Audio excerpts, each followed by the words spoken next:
Hello guys, দেখো রাত্রিবেলা করে খেতে বসে গেছি। কি দিয়ে আজকে ভাত খাচ্ছি? আজকে কিন্তু সারাদিন আমার ঠিক মতন খাওয়া হয়নি।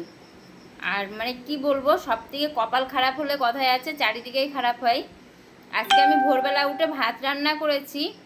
কেন, ভাতটার মধ্যে নিচে একটু ফ্যান ফ্যান থাকে, তো সেই কারণে আমি একটু উনুনটা জ্বালিয়ে আমি বসিয়ে রেখেছিলাম ভাতটা। তার জন্য দেখো ভাতটা নিচে কিন্তু ধরে লেগেছে। এই দেখো, অনেকটাই ধরে লেগেছে, দেখতে পাচ্ছ ভাতের কালারটা চেঞ্জ হয়ে গেছে। তো এই ভাতটাই কিন্তু খেতে হবে।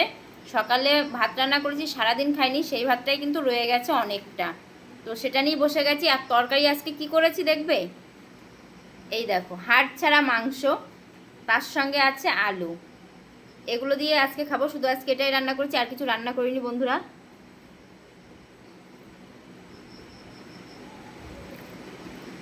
কিন্তু খেতে সেই হয়েছে। তোমরা কেউ যদি খেতে চাও চলে আসো, এসে খেয়ে যাও।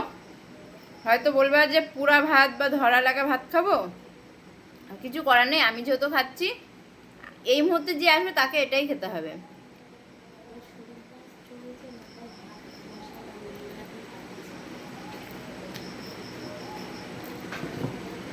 তোমরা দারুণ হয়েছে, কিন্তু সোয়াবিনের তরকারিটা এত সুন্দর হয়েছে বলার মতন নেই। এই মাংসতে হাড় নেই, হাড় ছাড়া মাংস এটা। আর আমরা গরিব মানুষ, বেশিরভাগ হাড় ছাড়া মাংসটাই খাই, হাড়টা খুব কম পাই।